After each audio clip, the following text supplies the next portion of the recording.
नमस्कार मंडळी, अन्नपूर्णाज किचन मराठीमध्ये आपल्या सर्वांचे स्वागत आहे। तर आपण आज सोलापुरी खमंग चटकदार चटणी बनवणार आहोत। त्यासाठी मी जे साहित्य घेतलेले आहे, शेंगदाणे घेतलेले ते 1 वाटी, 2 चमचे तिखट, 1 चमचा जिरे आणि चवीनुसार मीठ। तर हे शेंगदाणे जिरे आपण तेलामध्ये परतून घेणार आहोत व्यवस्थित। त्यासाठी तेल ठेवलेलं आहे कढईमध्ये, जिरे छान फुललेले आहेत।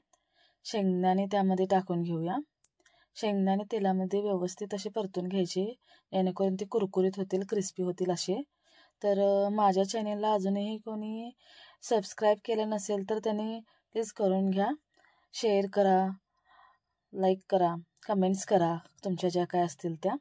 तर त्यामध्ये मी आता लाल तिखट घालणार आहे 2 चमचे, ते पण मी व्यवस्थित त्याच्याबरोबर परतून घेणार आहे।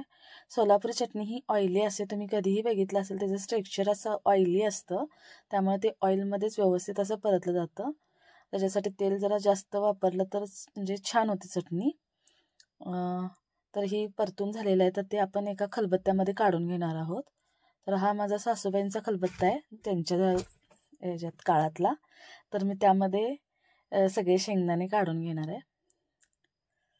पाहू शकता त्यामध्ये ऑइल आहे बऱ्या प्रमाणात, ती ऑइलीच असते चटणी आणि ती खूप छान लागते दाताखाली, आणि मोठी मोठीच कुटायची असते, त्यामुळे मी खलबत्त्यातच कुटून घेते, त्याची चव वेगळी लागते। आणि ह्यामध्ये मीठ घालूया चवीनुसार, चव वेगळी लागते। तर मी एक सिक्रेट पदार्थ ठेवलेला आहे अजून, तो आता मी तेलामध्ये तळून घेणार आहे। तर लसूण घेतलेत मी 5-6 पाकळ्या, तर ते तेलामध्ये व्यवस्थित असे परतून घ्यायचे। शेंगदाण्यावर परतले नाहीत, कारण त्याच्यासोबत ही लसूण करपला गेला असता, त्यामुळे मी हा वेगळा परतून घेत आहे।